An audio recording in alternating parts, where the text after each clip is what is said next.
In this video, we're going to imagine how Low Bar Bill, Christian excusage extraordinaire William Lane Craig would talk about the resurrection if he were an honest human being, a decent person who was forthcoming about the information he presents in his videos and public appearances. In a debate some years ago with Bible scholar Bart Ehrman, Low Bar Bill presented 4 facts about the resurrection, asking what best explains these 4 facts. There are 4 historical facts which must be explained by any adequate historical hypothesis. Are there, though?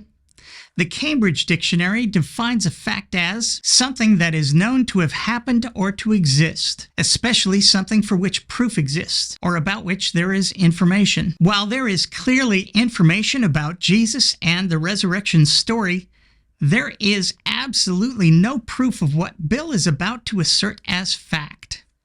In fact, no one knows or can demonstrate anything regarding the alleged events of 2,000 years ago.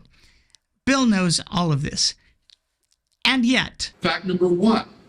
After his crucifixion, Jesus was buried by Joseph of Arimathea in a tomb. Were Low Bar Bill an honest person, forthcoming in all the details and with all the caveats, Bill would have said something more like this. According to anonymous sources who never claimed to be eyewitnesses to the events reported, writing decades later in a language not spoken by the people in question, in a world filled with superstition and lacking any mass media or publishing, a man named Jesus, of whom we know precisely nothing with any degree of certainty, not even when he was born, was said to have been crucified and then allegedly buried by another person of whom we know absolutely nothing, Joseph of Arimathea, in a tomb somewhere, the location of which is known to absolutely no one. Fact number 2.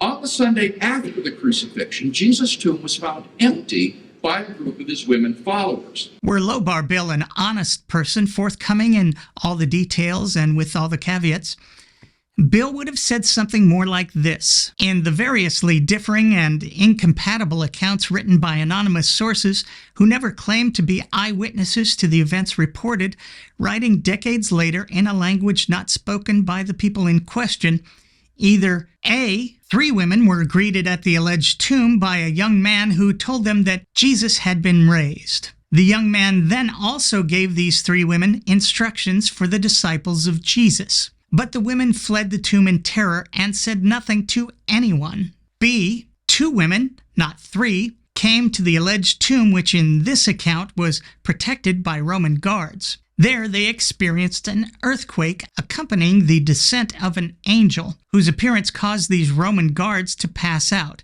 as the angel rolled the stone away, sat on it, and told the women that Jesus was risen. C, many women, more than 3 this time, came to the unguarded alleged tomb where the stone was already rolled away. They were then greeted by 2 glowing beings who told them Jesus had risen. They then told Jesus' disciples what they experienced and were not believed.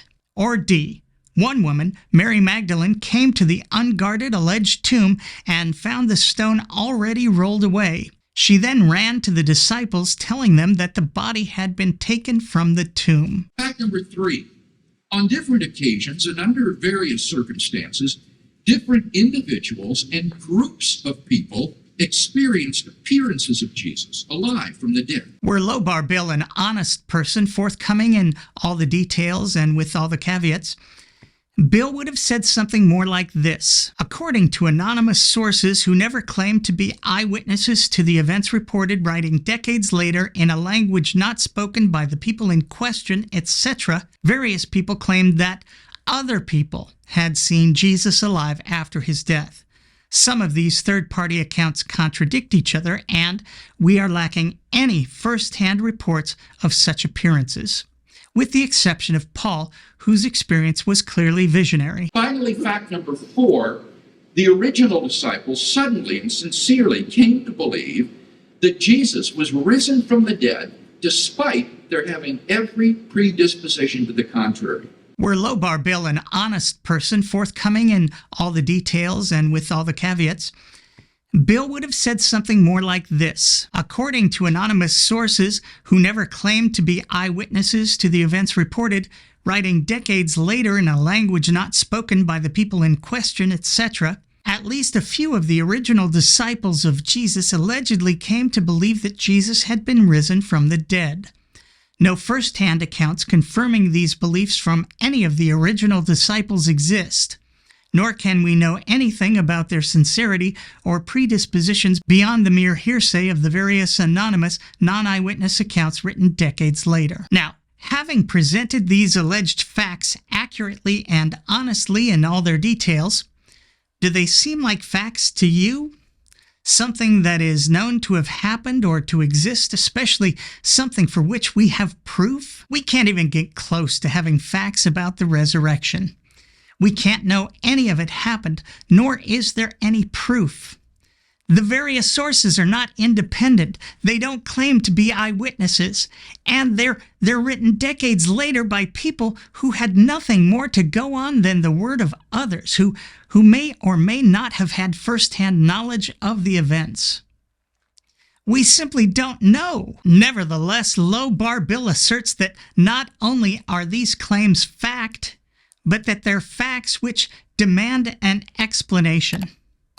Of course, Bill's explanation is the most probable, however childish in its reasoning, that Jesus did in fact rise from the dead. And that's what we'll look at next time in part 1. Until then, I'm me. Thanks for watching.